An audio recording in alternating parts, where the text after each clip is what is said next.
Слабые напряжения, порой полное отсутствие электричества для жителей второго микрорайона Карбулака уже не редкость. С наступлением сумерек начинается игра в интуицию. Вопрос, хватит ли мощности трансформатора для обеспечения электричеством десятка домовладений абонентов, чье количество в разы превышает допустимую норму, остается открытым. Нам всегда казалось, что это только зимний период. Пройдет зимний период, настанет весна, уже электробатареи, что многие отключат, что будет напряжение лучше. Нет, она по сегодняшний день также и продолжается. Это большая редкость, чтобы вечером, после работы, придя с работы, чтобы можно было заложить вещи и включить машинку стиральную.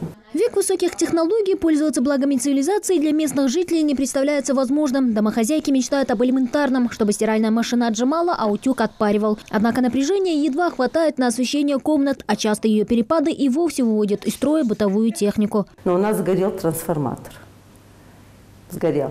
А и рядом то, что живет уже это самое Мярош-Ваш, у них сгорел и холодильник, мотор менять пришлось, у них микроволновка сгорела.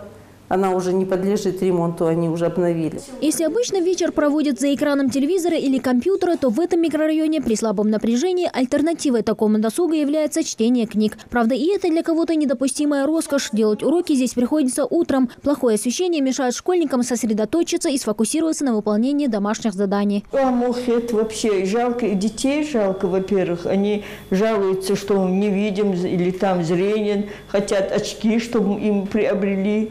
В общем, и каждый раз постоянно света у нас вообще не бывает дождь. Вечером, когда садится он уроки делать, раз, потухает, и сидим, ждем, пока нам свет дадут.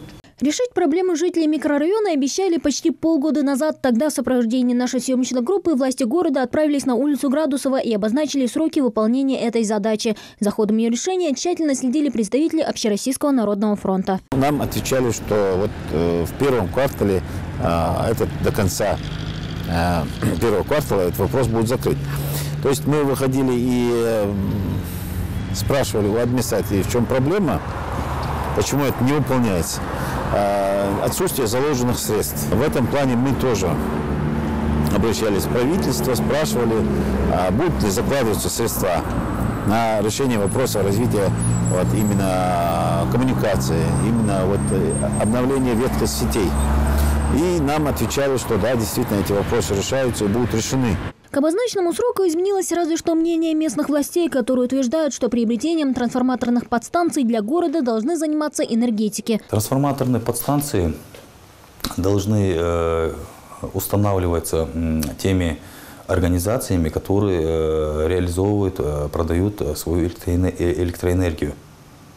Так как между потребителями электроэнергии и поставщиками имеются гражданско-правовые отношения, так как на договорных отношениях абонент является потребителем электроэнергии, а поставщик он является реализатором своей продукции, который должен нести ответственность за качество предоставляемой услуги и так далее.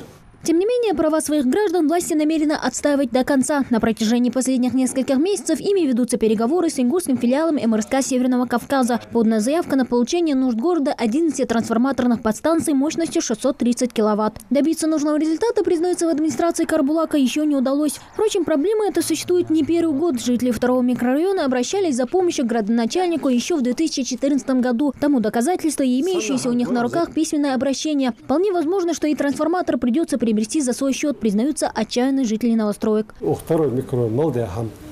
Свет, газ, дорога, канализация, очевая гонда очистных сооружений. Аж голодишь, начиная с 99-го года. Цыган бейбар воздух все нуждаться. Охош хадяхамды.